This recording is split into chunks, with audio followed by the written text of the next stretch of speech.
Well, hi everyone and welcome to Maths Pathway.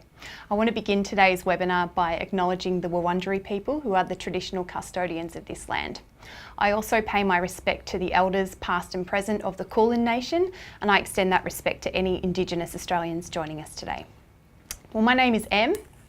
And I'm Mabel. Thanks so much for joining us for this Facebook Live webinar on how to get the most out of your mini lessons. We're really excited about this. We are very excited to have you with us today. And this is going to be an interactive webinar, so we will be calling for answers from you in the comments as we go, so be ready to shoot those through to us. And we've actually got an activity for you to participate in a little bit later, so if you'd like to grab a pen and some paper, you'll be able to join us with that as well. So just while you're doing that and while we're waiting for people to get organised and join us here, we've also got a few updates to share with you. So one of those is Path 18, which is going to be happening on the 28th and 29th of June. It's a fantastic collaborative PD that's run by Maths Pathway teachers for Maths Pathway teachers, and it's a great opportunity to come together and share ideas for best practice in the maths classroom. You can register for that now at mathspathway.com, and if you register before the 31st of March, you will actually receive $100 off your registration, which is pretty good deal. Not bad. Yeah. We've also got our community hub, which will be launching next week. So stay tuned for an upcoming announcement about that. And Mabel, you've got some more updates for us as well. Yeah, so Maths Pathway is going to be redoing all of our mini lessons in the system by the end of the year. So I just thought that was pretty topical based on today's mini lesson webinar topic. So some of you might have already seen some of the newer format lesson plans on there under the key concept report.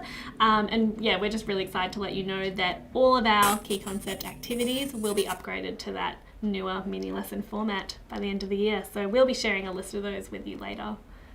Okay, so let's make a start.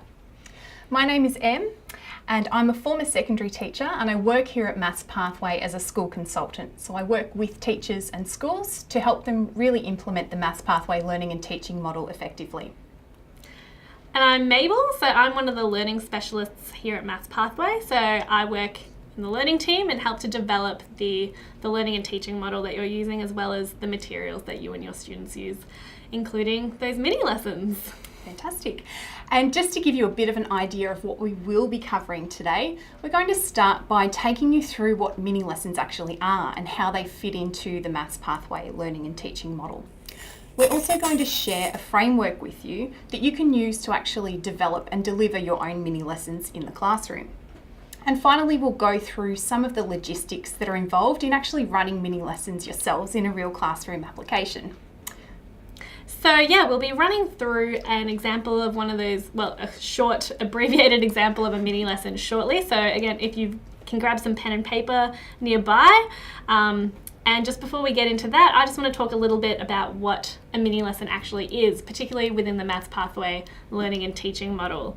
So I think mini lessons are just a really nice thing in between the individualized module work and the rich lessons that you're running. They're a small, targeted group lesson run by a teacher, and they really focus on a mathematical concept that ties a group of modules together. So these are your opportunities to build those relationships with your students one-on-one and give students an opportunity to have that collaboration and mathematical discourse that they get so much of in those rich lessons, but really more honed towards a specific mathematical idea that is broader than the specific content in a module, but can support a whole series of those modules together. And mini lessons are something that you would run while the rest of the students in your class are still engaged in their individual module work. So they are something that you would do with a smaller group of students, perhaps gathered together at the front of the room, while you've got the other students still engaged in their modules. So let's have a look at that framework that we wanted to share with you. We actually call this the idea framework because it does really, as Mabel said, a mini lesson is an opportunity to explore a mathematical idea or one of our key concepts. So if we have a little bit of a look at that framework, IDEA. So the I stands for introduce. And this is a really quick part of the lesson where you would really just point to an end goal for students so that they know where they're eventually headed to. And then you would move on to the D, the demonstrate phase of the mini lesson, which a lot of you might be familiar with the I do and we do phase of a class.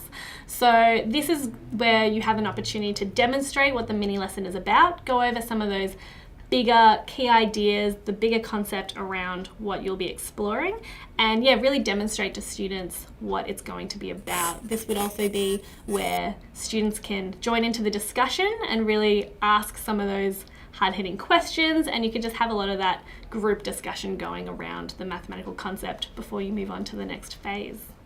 The E stands for explore, and this is the you do part of the framework. So this is where students are actually going to tackle those problems for themselves and have a chance to work on the task that's been set for them. And then finally, we come back to the A, the apply phase. So this is where you would sort of grab all those students together and really share and discuss what's happened in that explore phase. So this is where you can compare students' results, their solutions, anything they've found, and really just consolidate their understanding, pick up on any misconceptions that might still be there, and make sure that as a group everyone is really on the same page. This would also be your opportunity to possibly extend some of that application and even get the students to talk about how they might apply that in their later math lessons or work. Yeah, and making connections perhaps to the modules that they have been working on that relate to that idea as well. Definitely. Yeah. So let's move on now. We're going to actually start running a mini lesson with you using this idea framework. So just to introduce it, we're running a mini lesson with you on fraction multiplication.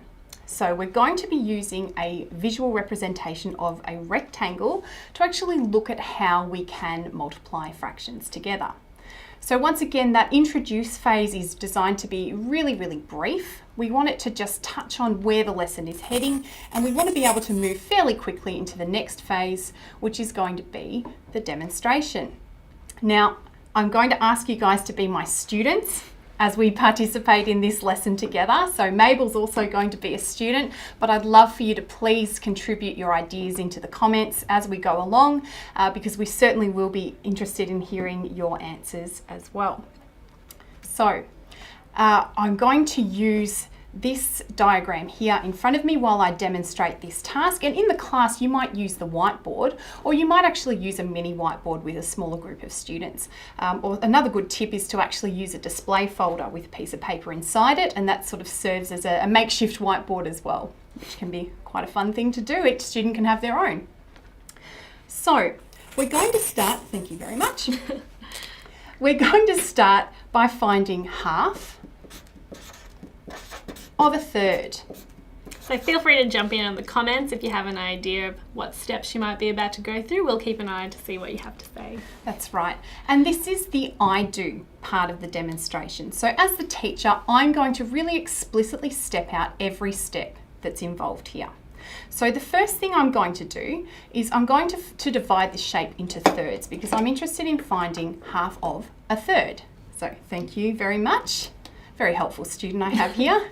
So I want to divide this shape into thirds, and I'm going to use vertical lines to do that. Oh, now my thirds could probably have been a little bit more even, but that doesn't matter. We'll persevere anyway. I'm interested in just one of those thirds, so I'm actually just going to shade one of these sections here. Can already see Georgina is telling us to break it into 3 even parts, so it's great we're getting that participation already. Fabulous, thank you very much, Georgina. Now the next thing I want to do is to look at finding a half, because I want half of a third. So I'm actually going to break this shape into 2 separate parts. So if my lovely assistant wouldn't mind. Don't mind. Thank you very much.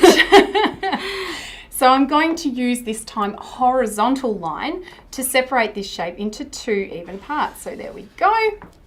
And I'm going to shade just one of those sections. So please let me know in the comments what fraction I've shaded here. Yeah, I mean, so you've got this combination of shading here out of a total of 6 squares. Does anyone... I'm gonna have a crack. You can jump in, Mabel. It's my turn. I'm gonna say, since there's 1 shaded out of 6 squares, I'm gonna call it 1/6. 1/6, fantastic. Yep. Okay. Yep, and Janelle Barbary agrees with me. Thank you, Janelle. Excellent to have some consensus there. So that's the I do phase. As the teacher, I've really clearly stepped out every part of this task that students are going to need to do for themselves.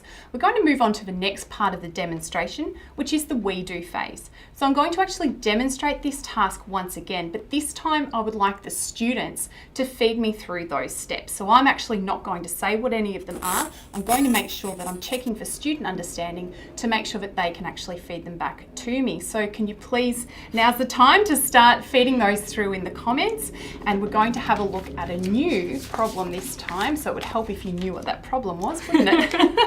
This time we're going to look at 2/3 of 3/4.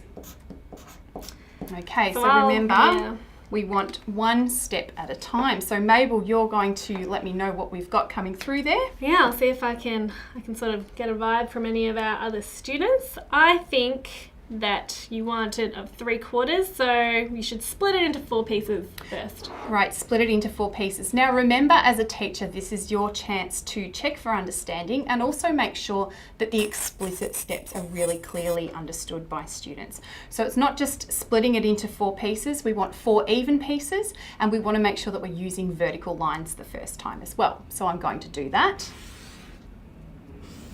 There we go, there's our 4 pieces. Using vertical lines. And how many of those pieces am I interested in shading? Well, the problems of 3/4. So, yep, I've got teacher saying shade in 3 of the bits. Fantastic, I'm going to do that now. While I'm doing that, feel free to let me know in the comments what I should do next. Remember to be as explicit as possible. I should really be calling you guys students, not teachers, for this phase as well. Yeah, so I guess you want 2/3 of it. So you're gonna then shade 3, yep. And so split it into 3. Splitting it into 3. Yeah. And again, I just want to clarify, I'm going to use horizontal lines this time. So I'm splitting this shape into 3 equal parts using horizontal lines. Okay. And finally, Mabel, perhaps you can tell us what to do next. I mean, I'm sensing a pattern, so I feel like the only one of these numbers that we haven't used yet is the 2. So maybe shade in 2 of those green thirds you've just set up. That's it. There we go. It's a bit of an educated guess. And of course, we'd love to know your solution as well. So what is the fraction that has been shaded here? So you'll notice that I did stop along the way to really just make it explicit that each step was covered and that students had a really good understanding of how to do this task, because we want to do that before we, of course, set them free to tackle it for themselves. Yeah, definitely. So, I mean, I'm looking at this, and based on how I tackled the first example, I can count these all up by 1 and count that there's 6 out of 12. But you might have, as students, might have gotten some other ways of finding that fraction, and maybe even simplified it or calculated the area. So again, in this demonstration phase, it's still a really good opportunity for teachers to have that open discussion with students, talk about the different things they're seeing, the different strategies they're using. Some of them might even be visually rearranging the squares to see the proportion that way, and that's how they might see that this is taking up a half of the full rectangle. And so you just want to make sure that everyone's having a say and that you're sharing the discussion around the students and that they're really talking through their thinking with your demonstration. Absolutely. And it's also important to allow this section to sort of extend as necessary as well, because it is that opportunity for students to first clarify their understanding, but also to be engaging in that discussion. And it's a really great opportunity for you as a teacher to encourage that participation from your students as well. So we want to make sure that we're doing that as much as possible. Okay, so we've now done the demonstrate phase, and we've used both the I do and the we do model for that. We're going to move on now to exploring the task. So this is going to be the you do section, and I've got another task for you to do there at home. So grab your pen and your paper. That's right. So this time I want you to draw 1.5 of 1.5. So do write that down if you need to. We'll leave it up on the screen for a couple of minutes, but a couple of seconds rather. We do want to move on and talk about some other things with you as well. So we're looking for 1.5 of 1.5. And as you're completing this task, make sure that you are sharing with us the strategies that you've used, the solution that you've found, and even if you want to actually take perhaps a snapshot of what you've come up with visually and share that in the comments, we'd love to see that as well. I'm looking forward to see some of these with coloured pencils. I'm very interested to see some colourful solutions coming from you guys. While you're working on that, I guess this is a chance to talk a bit about what you as a teacher in this mini lesson could be doing with your students. So of course this is the explore phase of the mini lesson, so students are working individually or in pairs or in small groups, but you still have an opportunity to stick your head in here and check in with how they're going on the task. Some students might be speeding through these, some of them might even be familiar with multiplying fractions, but you still just want to check in that they're connecting with the task, making the connections between the algorithm and the visual representation in this case, or in general just making sure they're understanding the point of the mini lesson and the big idea that you're trying to get across in this lesson. Absolutely. And this is also a section of the framework where we would really encourage group or paired work if it's appropriate for the task that you're running as well. So students obviously have a lot of time to work individually when they're working through modules. We want this to be an opportunity for them to engage in a lot of discussion and to have a chance to really demonstrate that they can work effectively with their peers as well. This is also an opportunity for you as a teacher to be monitoring the work of the other students in your class. And this is something that you asked us some questions about in your registration for this webinar. So it's something that we definitely wanted to cover with you now. One of the things that makes a really big difference is just setting very clear expectations for what is to happen during a mini lesson and making sure that you have really consistent consequences for any students who don't meet those expectations. And one of the ways that you can sort of monitor what other students in the class are doing as well is to use that U-shaped or horseshoe setup of your classroom, so that from that front table where you're working with your small group of students, you can actually easily keep an eye on what the rest of the class are up to. You can see that I'm on Facebook right now. Yes, I can see that you're on Facebook right now. Not connecting with I'll the let task. it go for today. The other thing that you can do is to set really clear routines that you follow every time you're running a mini lesson in your class. And these are going to help to build habits with your students as well. So just making sure that those routines are exactly the same every time, and eventually it will just become second nature to students. They'll know what to expect, they'll know how to behave, they'll know what the consequences are. Obviously, strong student-teacher relationships make a huge difference here as well. So you can always capitalise on those to your best advantage. And the other thing to keep in mind is having a way of holding students accountable for the work that they've completed whilst you've been engaged with that smaller group that's doing the mini lesson. So what some teachers have told us that they like to do is to have something like a date stamp that they actually put in the workbook at the start of the lesson, and then they can really easily see how much work the student has completed in the meantime. And Mabel, you had another interesting idea for that as well. Yeah, I have heard some teachers using Google Classroom in a really cool way and actually publicly posting an image of the last section of each student's workbook. So not only can the teacher keep track of where they got up to, but the students can also see where they got up to, and there's that sort of like group public accountability by having it online. So I thought that was a pretty neat idea. Yeah, very neat idea. And the other thing you can do is obviously positive reinforcement goes a long way as well. So using that group reinforcement when the class is doing the right thing is going to make a huge difference too.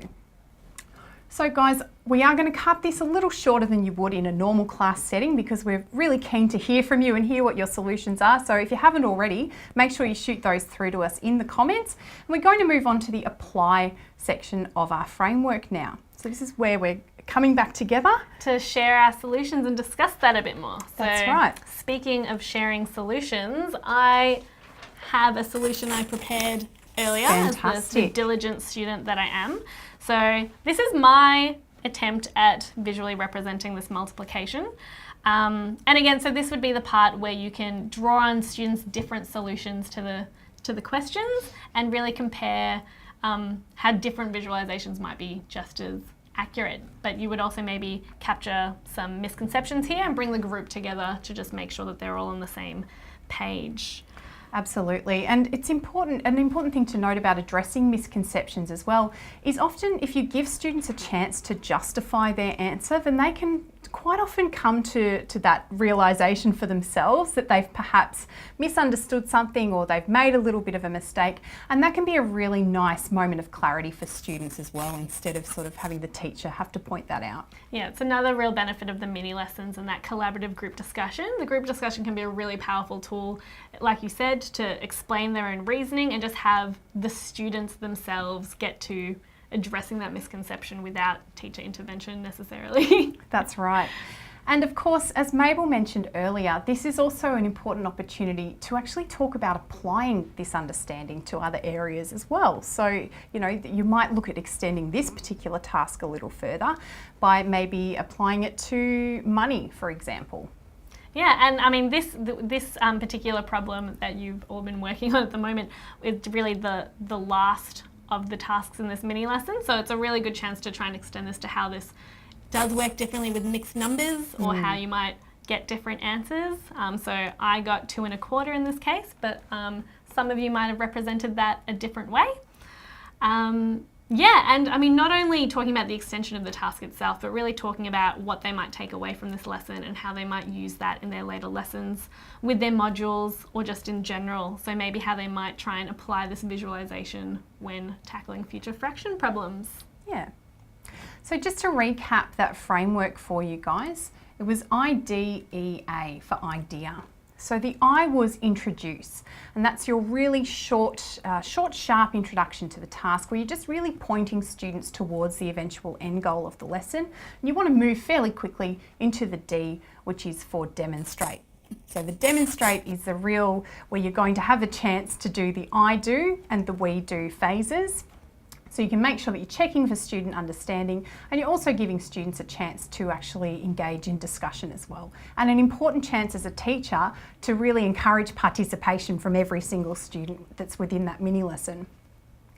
From there, yeah, I mean, so again, like, it's really nice that we're able to capture this in our idea framework, because as we said, this is a big mathematical idea focus, and it does support multiple modules in the system. So this particular mini lesson on multiplying fractions and their visualizations, it does actually support 9 modules in the system that make up one of those gems on the student system. And just to finish recapping the framework, we've got also the E for explore, which is the chance for students to engage in the you do part. So that's the chance for them to tackle the task for themselves, and then they come back and apply at the end, which is that sharing of their ideas. Fantastic.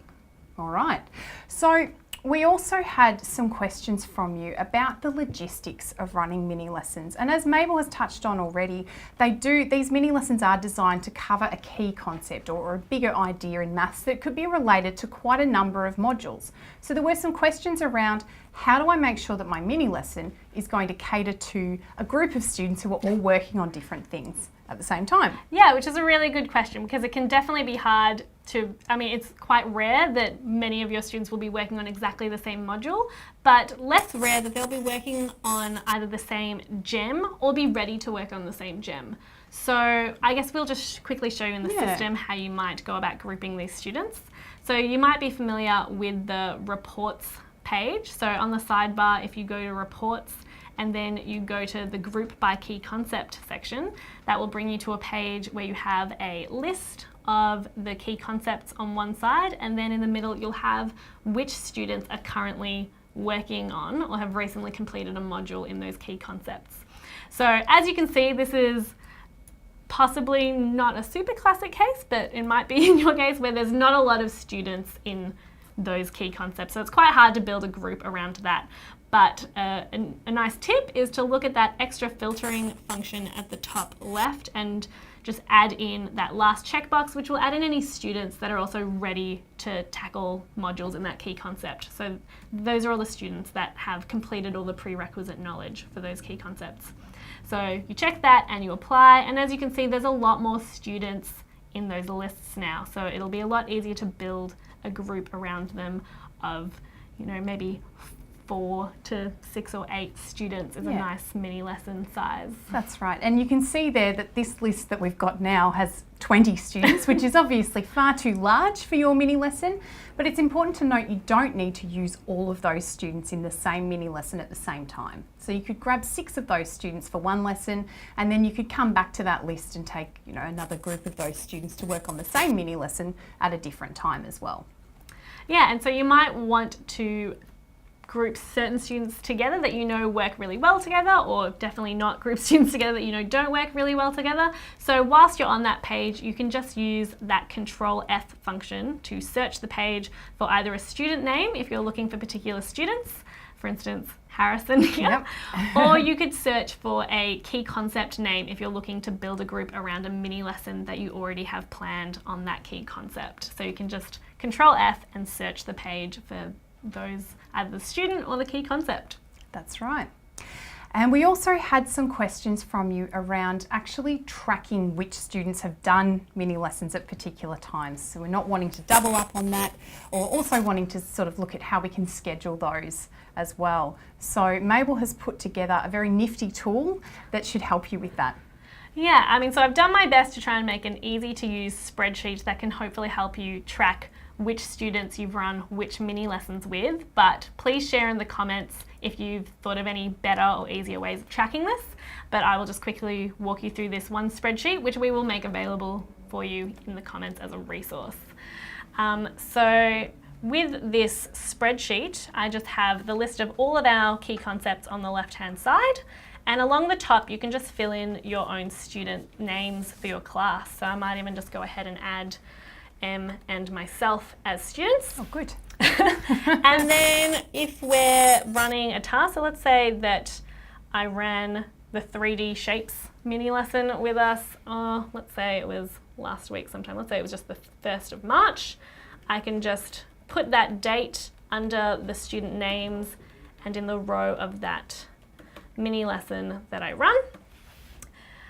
And then if I then just switch to the next sheet, I can see that this list has automatically calculated how many days it's been since that last lesson. So I can see it's only been 6 days since I ran a lesson with Em, but it's been 65 days since I ran one with Michael. So that's how you might see that the students, where it's been a long time since you ran the math mini lesson, you might want to search for their name in the key concept report. Build a group around them, just so you can make sure that you're getting that regular contact with students in their mini lessons. So this tracking sheet's going to allow you to do a couple of really important things. It'll help you to keep track of which students have already completed particular mini lessons, and as Mabel's just shown you then as well, it can even show you which students might be due to have a mini lesson with you as well, because we want this to be something that all students have the chance to participate in quite regularly, so that they're getting that sort of more individualised teacher time as well. Yeah, particularly students that you might not be catching so much because they're doing really well with their module work and they're not really showing any other red flags, but that's no reason for them to not have the same opportunities as the rest of students to engage in that collaborative group discussion around a particular mathematical idea. Absolutely. And we also want to just be clear that the mini lesson should be not based around just working with one individual student as well. So we do want to make sure that we're forming a group around that student. If you've noticed that there's a particular student who has a need for intervention, that's something you can pick up separately, but the idea of the mini lesson is to have that collaboration between students. So that's so much of that valuable group discussion, and the students can just direct the conversation and the understanding themselves. Definitely. So guys, we would love to now hear from you in the comments there as well. So again, please share with us anything that you've done so far to actually group your students or to track your students or schedule your mini lessons. As well as that, if you've got any other questions for us, please feel free to shoot those through now. And we're going to go through a couple of the other things that you've mentioned to us that you'd like to know from today's webinar as well. So we'll have a chance to go through a couple of those now. Yeah, happy to see that a lot of you are praising the spreadsheet in the comments already, and some people mentioning that it might be a great tool for parent-teacher conversations as well. Absolutely. Yeah, really tracking all those individual sort of close, explicit teaching lessons that you're running with those students is great to track. Yeah. So just before we sort of dive into these questions as well, just want to go back over what we will be sharing with you as a resource too. So we're going to share the idea framework that we've stepped through today. So that will be a document that outlines each section of that framework for you. We've also got the spreadsheet that Mabel has walked you through. And in addition to that, yeah, we'll also be providing a list of those newer format mini lesson plans that are currently live and available on the teacher's site. So you can use that list to and search the key concept page for those particular mini lessons if you want to build a group around those particular lessons. Fantastic. So are there any, Mabel, are there any comments that have come through or questions that have come through from our viewers? They're mostly just praising the spreadsheet now, to be honest. Oh, well, very nice. I've got one. Any suggestions on how to involve students in mini lessons if they are only ones at the top end or quite low? That is a good question. Yeah, I mean, so I guess when you're using that key concept report page, you'll already be targeting students for which key concepts they're ready for. But I guess it's kind of a lot of the collaborative work can sort of help to bridge those students. Yeah, and I think bringing in physical manipulatives is always a really good way to tailor to those students at the lower end as well. So anytime that you can bring in a visual representation or something that students can actually get their hands on and move around can be a great benefit to them as well. Yeah, I was going to say, like, the hands-on manipulatives are really great for not only encouraging that sort of low entry for students that are just getting a handle on the key concept, but can just be really engaging for all students. And I guess also just in those demonstrate and explore phases, particularly the explore phase where students go off to run with the task themselves. With those higher level students, they might run away with a task, particularly one like this with multiplying fractions. It's just a really great to possibly draw their attention to some of that bigger conceptual understanding or some connections between mathematical ideas that they might not be as confident with. They might be more confident with actually getting the answer, but struggle a bit more if they're using these hands-on manipulatives to demonstrate something that they already thought they were very familiar with. Definitely. So maybe challenging them in that sense. And there were quite a few questions that came through around fitting mini lessons into your timetables and dealing with the time constraints that you face as a teacher. Now, while we can't actually give you any more time, we'd love to be able to do that. I wish that was a problem we could solve. One thing that we can say is that mini lessons will always run much more effectively if you have established those classroom routines around completing module work. So if you've been able to establish really clear routines with those students in terms of what's to be expected, working silently, all of those sorts of things, it will be easier for you to be able to integrate those mini lessons into your lessons.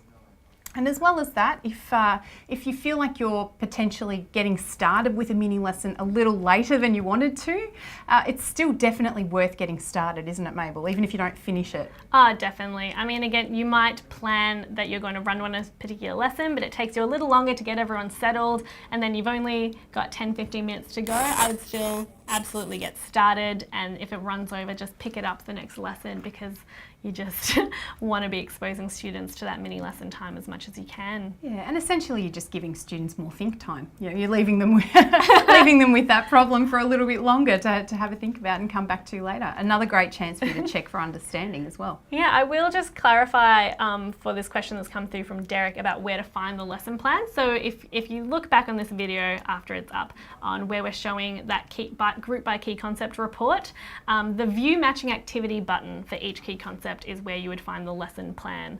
So again, only some of them at the moment are in our newer lesson plan format, and you can find those as well by clicking the view matching activity button that's on the screen now. But for all the ones that don't currently have a newer format activity, they will still have a resource there that possibly has some prompting ideas for what you want to build a lesson around to target that key concept. Yeah. Okay, well, thank you so much, guys, for joining us today. It's been really a pleasure to have you with us. If you like what we've shown you, please give us the big thumbs up. And you can also, you might have noticed that we have a few other videos that we've had on Facebook as well recently. One of those was launched yesterday called Royal Arrangements.